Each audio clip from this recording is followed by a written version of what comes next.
नमस्कार प्यारे विद्यार्थियों, स्वागत है आपका मेवाड़ पाठशाला यूट्यूब चैनल पर। तो इस क्लास में अपन देखेंगे जितनी भी आज तक जितनी भी क्रांतियाँ आई हैं अलग अलग क्षेत्रों में, उनके बारे में अपन विस्तृत अध्ययन करेंगे, जो कि एग्जाम की दृष्टि से आपके लिए बहुत ही महत्वपूर्ण है। काली क्रांति, तो दोस्तों काली क्रांति का क्षेत्र कौन सा है? तो पेट्रोलियम खनिज तेलों के उत्पादन को बढ़ाने के लिए एथेनॉल का उत्पादन भी बढ़ाया जाएगा। इसका संबंध कोयला उत्पादन से भी है।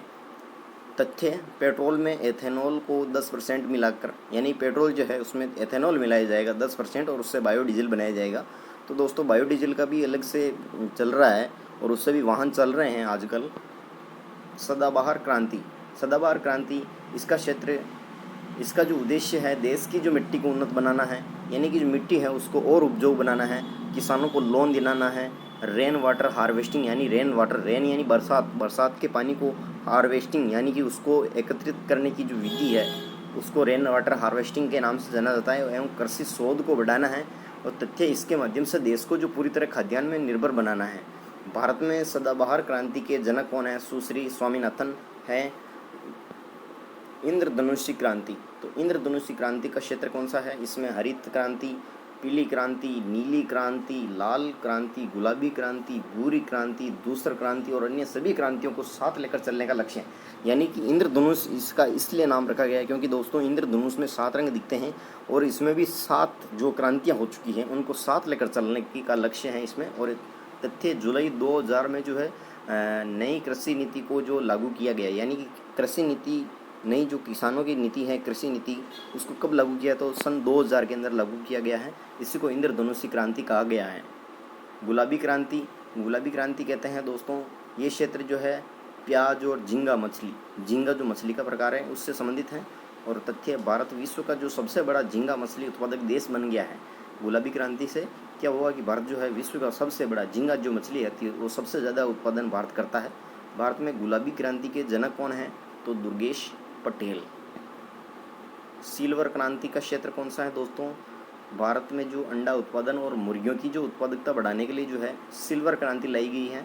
और भारत की जो मुर्गी एक वर्ष में 65 अंडे देती है, यानी कि दोस्तों एक मुर्गी है आपके घर में तो पूरे साल में 65 अंडे देगी, जबकि अमेरिका में 295 अंडे देती है। अमेरिका अपने से कितना आ गया दोस्तों। और भारत में आंध्र प्रदेश सबसे बड़ा उत्पादक है। आंध्र प्रदेश। भारत में सिल्वर क्रांति की जनक इंदिरा गांधी को जाना जाता है। नीली क्रांति का क्षेत्र मत्स्य उत्पादन में वृद्धि के लिए चलाई गई थी, यानी नीली जो क्रांति है मत्स्य यानी मछली, मछली का उत्पादन में जो बढ़ोतरी के लिए चलाई गई है नीली क्रांति। तथ्य: 2013-14 में जो भारत में जो 95.8 लाख टन मछली का उत्पादन हुआ था, भारत विश्व का दूसरा सबसे बड़ा मछली उत्पादक देश बन गया है। भारत में नीली क्रांति के जनक हैं अरुण कृष्णन। अरुण कृष्णन नीली क्रांति के जनक हैं।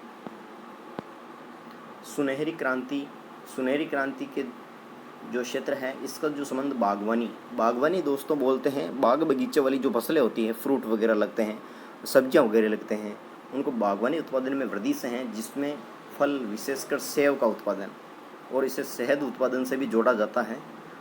तथ्य: भारत में बागवानी उत्पाद जीडीपी में 31% योगदान देता है।